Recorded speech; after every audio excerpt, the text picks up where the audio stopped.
திருச்சியில் ஒரு மாநாடுன்னு சொல்லி ஒரு கூட்டம் போட்டான் இந்த சில்லற பையன் சீமா. நிபந்தனை விதிச்சியா? ஒருமையில பேசுறது. ஒருமையில என்னதுங்க? அவன் விதிச்சியா? நீ உன் கூட்டம் நடத்துறியே, நிபந்தனை விதிச்சியா? நீ எடப்பாடி பேசலாம், நீ நிபந்தனை விதிச்சியா? 82 நிபந்தனை. ஐயா, உங்கள் பேர் இந்த ஒரு படத்தில் கேட்பாங்க இல்லையா, லார்டு லபக்குதாசா இல்லை வெறுந்தாசா அப்படின்னு சொல்லிட்டு, அந்த மாதிரி தான் உங்கள் பேர் நாஞ்சில் சம்பத்தா இல்லை நாஞ்சில் ஜம்பத்தா அப்படின்னு சொல்லிட்டு. ஏன்னா 10 கட்சிக்கு மேலே தாவி இருக்கீங்களா, அப்படியே குரங்கு மரத்துக்கு மரம் குரங்கு தாவற மாதிரி 10 கட்சிக்கு மேலே தாவி இருக்கீங்க இல்லையா, ஸோ அதனால் உங்களை நாஞ்சில் ஜம்பத்துன்னு கூப்பிட்றேன் நான்.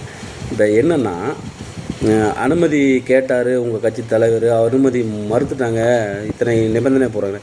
எல்லா கட்சிக்கும் அந்த நிபந்தனை போடுறாங்க, அனுமதி மறுப்பு இருக்குது தான். அதை மீறி கோர்ட்டுக்கு போயிட்டு கேஸ் வாங்கி, அதாவது கோர்ட்டுக்கு போய்ட்டு அனுமதி வாங்கி அதுக்கப்புறம் தான் மாநாடு நடத்துகிறாங்க. நீங்கள் போய் அந்த மாதிரி கேளுங்க, நடத்துங்க. என்ன பண்ணிட்டுருக்கீங்க? ஆணி கழட்டிட்டுருக்கீங்களா? அப்படியே செவத்துலேருந்து பிடிங்கி எடுத்துகிட்ருக்கீங்களா? ஏங்கய்யா, இல்லை சீமான் சில்லறப்பைய சீமான் மாநாடு நடத்துகிறாரு. என்ன நடந்துச்சுன்னா, இந்த சில்லறப்பைய விஜய் மாநாடு நடத்தினார். 41 பேரை துடிக்க சாவடிச்சுட்டு புறமுதுகு காட்டி ஓடி போனாங்களடா. அதனால தானே உங்களுக்கு அனுமதி மறுக்கிறாங்க.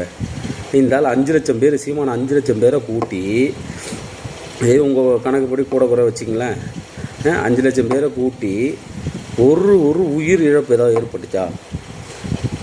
மாநாடுன்னா அந்த மாதிரி நடத்தணும்டா. அந்த மாதிரி நடத்தினா உனக்கு அனுமதி அரசாங்கம் தந்துட்டு போகுதுடா. நீ சில்லறப்பைய சீமான்னு சொல்கிற, நீ தாமல சில்லறப்பைய, 1 நம்பர் சில்லறப்பைய நீ தான். ஏன்னு கேளு.